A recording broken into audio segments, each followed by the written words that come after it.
Lauren Rew, 1010XL 92.5, back again with Hayes Carlyon as we preview the upcoming combine. We talked about quarterbacks. Next up on the list is specifically for Jaguars and what they're looking for is a tight end. I know Lauren Brooks has been hammering for that for quite some time. So Hayes, tell us about the tight ends in this year's or in this upcoming combine.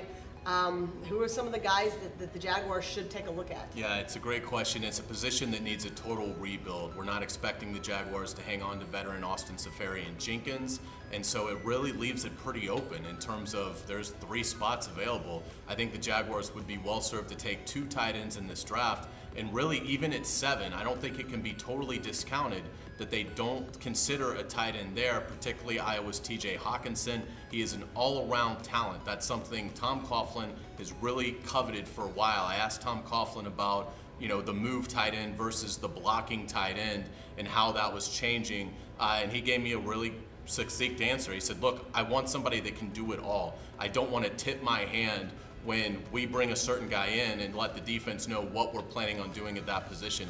Hawkinson is the rare breed that does block and get down the field well. It's going to be exciting to see what Hawkinson does in the testing at the combine. If he runs a great 40, if he looks smooth catching the ball, running his routes, his stock should really soar. And he would be on the board at 7, you would imagine, for the Jaguars. And if they don't find themselves in a position to take Hawkinson, who's the next best available? There's really 2 other guys in the top echelon at tight end, and that's one of Hawkinson's teammates, Iowa's Noah Fant. Now, he is more of a move tight end.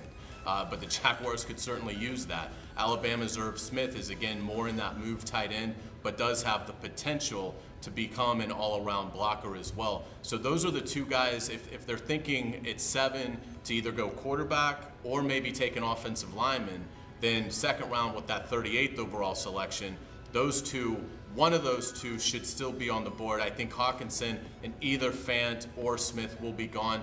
There is a chance all 3 could be gone, but I think the Jaguars would be well served if they wait to see what falls to them at 38 with that position. But Lauren, there's outstanding depth really all through the tight end position. So if it's an emphasis for Tom Coughlin and Dave Caldwell, they should be able to meet their needs in this draft. Of all the measurables that take place during the combine, which do you think is most specific to tight ends? Does that make sense? Yeah, in terms of either the 40 or the height or the speed or the drills, which plays more into determining what a tight end is going to be able to do on the next level? I think you're looking for that 10-yard split. You want to be able to see how quick can they get 10 yards down the field. That's where 80% of their passes are going to go, in that range. So the 40 is nice. You'd like to see a big-time time.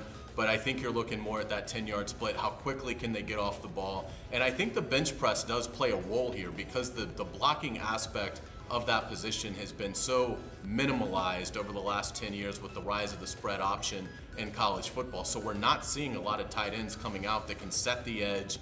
Really, the bench gives us the best idea of that in terms of their raw power. So it's something to watch. A couple of these tight ends that have made a name for themselves as pass catchers, if they don't put up very many, if they put up 14 reps at 225 on the bench, that could be something that evaluators look at and say, well, is this a true tight end or is this more of a big receiver that can affect their stock? We've taken a look at the quarterback position and tight ends.